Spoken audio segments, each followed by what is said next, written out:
안녕하세요. 고조입니다. 반갑습니다. 오랜만에 뵙겠어요, 모두. 한국은 지금 많이 더울 것 같고, 곧 여름이 오겠죠. 베를린도 지금 많이 따뜻해지고 봄이 왔습니다, 드디어.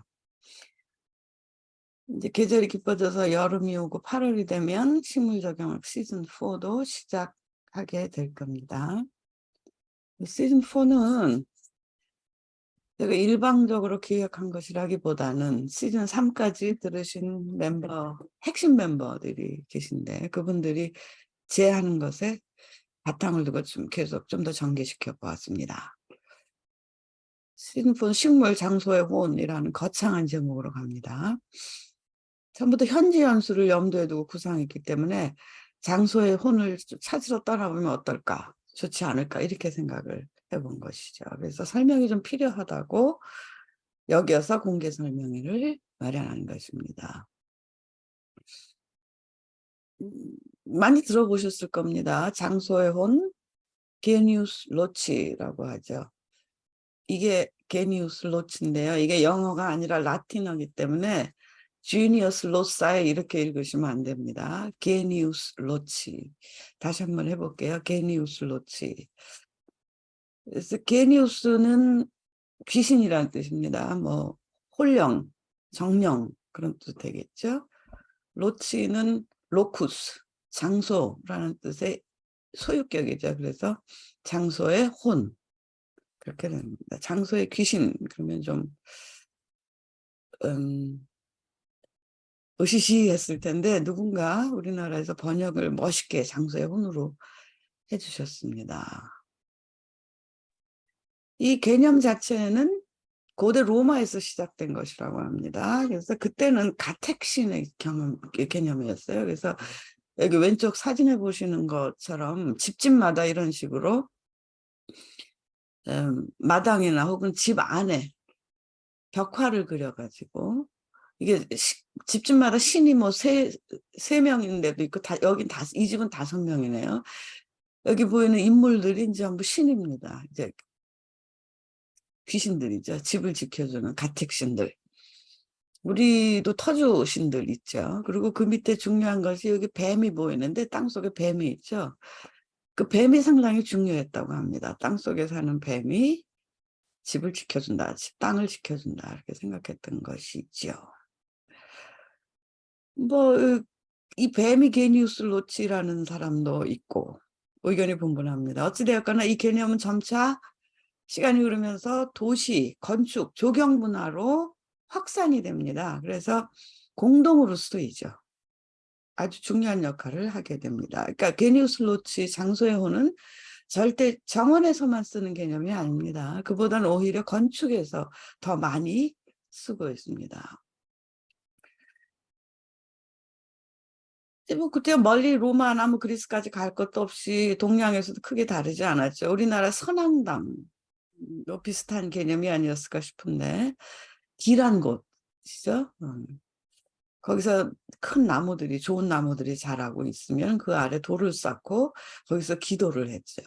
네, 귀신들에게. 또는 물이 샘솟는 곳, 원천, 그런 데다 작은 신당을 짓고 신들을 모시던 풍습 같은 것이 있었는데 이것은 동서양이 마찬가지인 것 같습니다. 사실 나라를 세우고 도시를 건설하고 집을 지을 때도 풍수지리에 따랐었죠. 우리 동양에서는. 그런 시대가 있었지만 지금은 까마득한 얘기가 되어버렸습니다. 요즘은 역세권이라거나 땅값이 비싼 곳, 좋은 곳, 그렇게 기준이 완전히 달라졌죠. 그래서 그럼에도 불구하고 21세기 대도시 고층 아파트 단지에 사는 시민들에게도 아직도 장소의 호는 여전히 중요하다고 볼 수가 있습니다. 우리 아파트, 우리 동네 그런 거 있죠. 그럼 아파트는 요즘엔 동네별로 하지 않고 아파트 브랜드별로 나누지 않나요? 잘 모르겠는데. 하여튼 아무리 시대가 변해서 초현대에 들어왔다고 하더라도 우리가 정원이나 공원이나 식물원을 찾을 때 혹은 주말에 가족들과 어떤 친구들과 특정 장소를 찾아갈 때 어디 놀러 갈 때 뭔가 기대하는 것이 있습니다. 그러니까 그냥 정원, 공원, 식물원 그 이후에 뭔가 기대하는 것. 옛날에 뭐 선앙당에서 기도할 때 기대치와 물론 지금 아파트 조경 혹은 정원 박람회 작가 정원에서 기대하는 것은 물론 많이 다를 겁니다.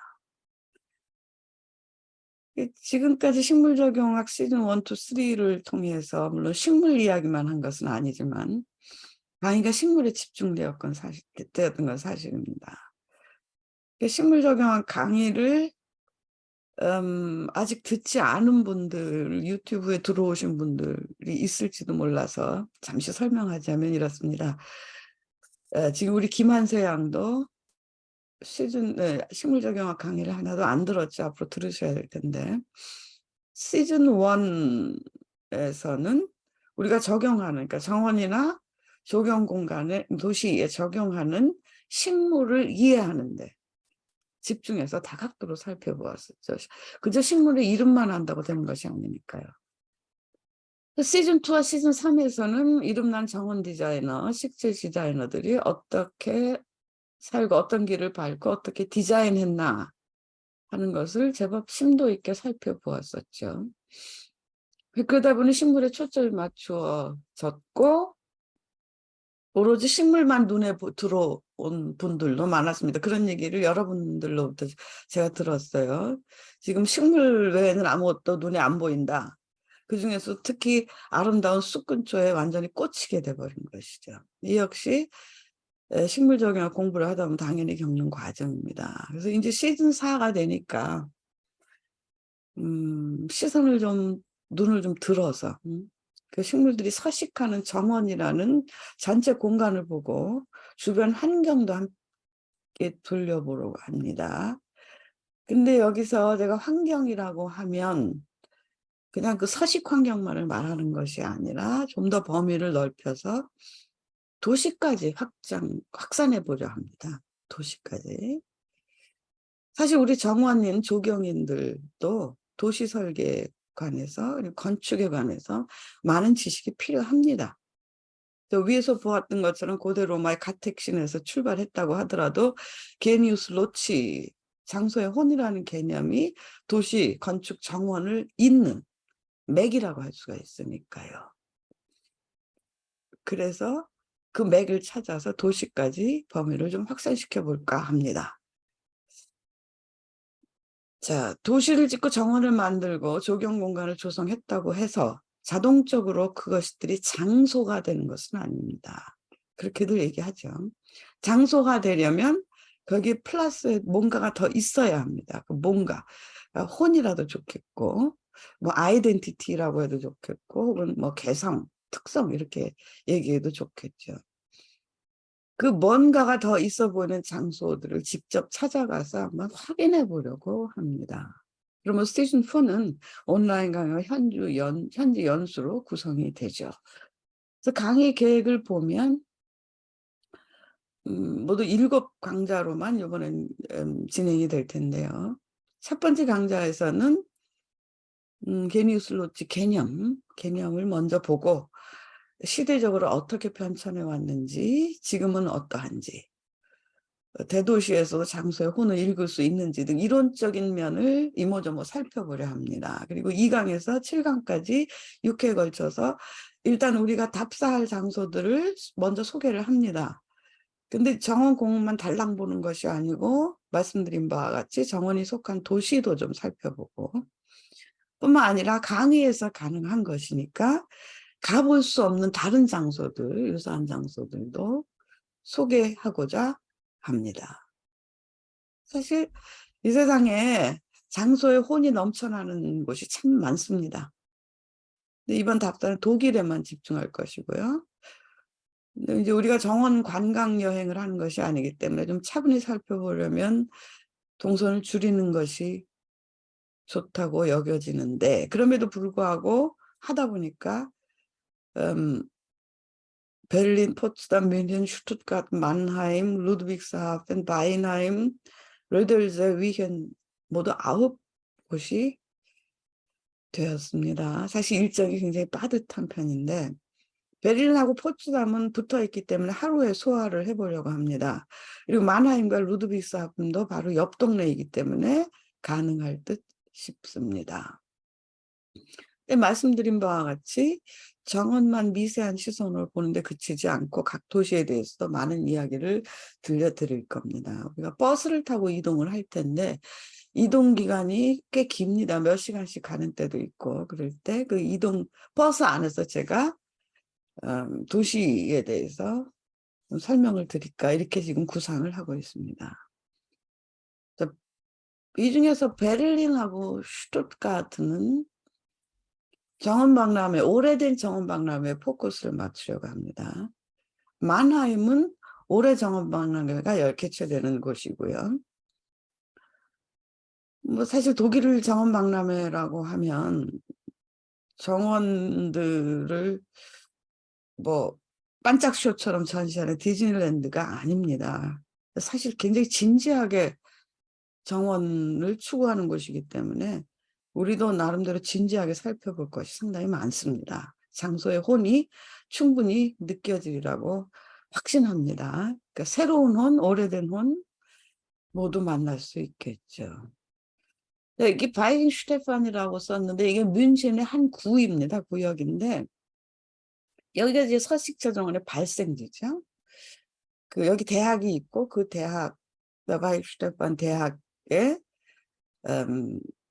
서식처 연구 정원을 조성을 했는데 여기 보면 바이겐슈테판 가든스라고 제가 써놨습니다.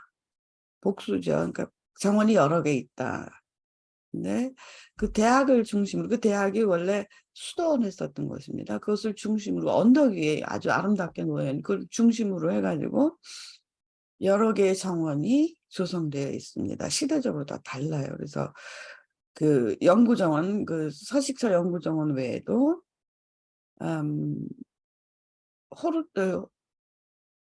호르투스 콘클루스라고 아시죠?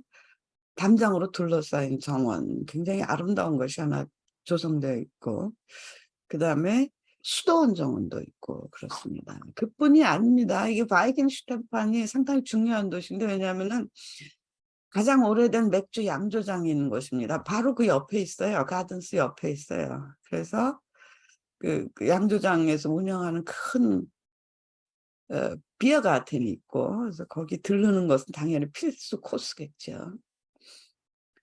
한편 현재 서식처 정원의 순례지로 부상한 헤르만스호프 같은 경우는 바이미하임이라는 작고 아름다운 도시에 위치합니다. 전부 큰 도시에 있는 것은 아니고 특이하게도 헤르만스호프는 아주 작은 도시에 있습니다. 그에 반해서 마나임나 루드비스하임 같은 경우는 라인 강변에 위치한 산업도시입니다. 산업도시에서도 과연 장소의 혼을 불러일으킬 수 있는지 한번 여러분들이 가서 확인해 보시면 좋을 것 같습니다. 그리고 마지막으로 딕성을 찾게 됩니다. 딕성은 뮤헨이라는 이것도 아주 작은 고장에 있습니다. 여기는 제가 여러 번 설명을 드렸지만 바로크 정원부터 시작해서 풍경 정원, 20세기 정원이 한 곳에 모두 모여 있어서 정원 양식의 흐름을 쫓으면서 각 시대별로 식물을 어떻게 다르게 적용을 했으며 어떤 결과를 빚는지도 함께 보게 되겠습니다. 그런데 물론 포츠담의 칼 퍼스터 정원을 우리가 그냥 지나갈 수가 없죠. 정원에 혼이 가득 배어 있는 곳이고 사실 이 칼 퍼스터 정원이 더욱더 중요한 것이 뭐냐면 숙군초 정원이라는 정원의 한 장르가 여기서 시작되고 완성되었다라고도 볼 수 있는 것입니다. 그런 의미에서 우리가 숙군초 너서리도 함께 찾아가 보려고 합니다. 어떻게 여기서는 숙군초를 번식하고 판매하는지까지도 볼 텐데 책임자를 만나서 자세한 설명을 듣게 됩니다. 간 김에 우정섬도 물론 다녀와야 되겠죠. 우정섬 같은 경우는 이제 한번 사진을 좀 볼까요? 이제 슈투트가르트 정원박람회 했던 곳 여기도 마찬가지입니다. 베를린입니다. 세계의 정원 여러 가지 정원 아이덴티티들이 모여 있는 곳이죠. 오리엔트 정원이 있고 뭐 기독교 정원이 있다든가 아니면은 칠레 정원, 이거는 야생화 정원 본 적이 있습니다. 이것이 바이킹슈테판입니다. 이것이 비어가텐이고요. 수도원 정원 뭐 여러 가지가 있습니다. 이게 바인하임에 있는 헤르만스호프죠. 바인하임이라는 뜻은 와인의 고장이라는 뜻입니다. 여기 와인이 또 유명하죠. 가신 김에 또 와인을 좀 시식하셔야 되겠죠. 이것이 바인하임입니다. 굉장히 아름다운 도시입니다. 도시 자체가 참 예뻐요. 이것도 한번 보게 되겠고요. 이건 만하임이고요. 만하임에 한번 정원박람을 했던 적이 있는데 이것은 옛날 정원박람을 했던 장소입니다. 물론 새로운 것을 또 봐야 되겠죠. 그 옆 동네에 있는 루드빅스하펜의 장소의 혼이 훈훈한 곳이죠. 마지막으로 우리가 찾아가 보게 될 딕성. 수성입니다. 그러니까 물에 둘러싸인 성이죠. 여기서 바로크 정원에서부터 풍경화식 정원, 풍경 정원 있죠. 그 다음에 20세기 말에, 그러니까 21세기네, 2001년도 만들었으니까 21세기 만든 정원도 함께 보시게 될 겁니다. 그다음에 뭐 잘 아시는 포츠담의 칼페어스터 정원, 숙군초 정원이라는 장르를 여기서 한번 파악을 해야 되겠죠. 숙군초 정원이라는 게 과연 무엇인가. 이것이 너설입니다. 여기서 기르는 곳이고요. 바로 이 숙군초 정원 뒤에 있고요. 이거 우리가 이번엔 한번 특별히 보통은 일반 출입이 안 돼 있는데 이번엔 허락을 받고 들어가 볼 것입니다. 그다음에 이것은 판매하는 곳입니다. 여기서 판매도 해요. 일반인들에게. 일반인들이 들어와서 사갖고 갈 수 있는 그런 곳입니다. 이런 것도 한번 다 보면 우리가 유통 과정까지도 파악을 할 수 있게 되는 것입니다. 마지막으로 우정섬에 가서 뭐 지겹도록 시즌1에서 본 것이기는 하지만 실제로 얼마나 아름다운 것인지 한번 확인을 해 보셔야 되겠죠. 여기서 장소의 혼 곳곳에서 읽어질 수가 있다고 저는 보는데 그런지 여러분들이 직접 확인을 해 보셔야 되겠고, 특히 식물 테마 정원이 연계된 곳이기 때문에 우리가 제목으로 정한 것 시즌4 식물 장소의 혼, 여기서 귀결이 되는 것이다, 이렇게 보시면 될 것 같습니다. 설명은 여기까지입니다. 오늘 굉장히 간단하게 했는데 질문을 많이 하실 것 같아서 설명을 했는데 궁금하신 점 질문해 주세요.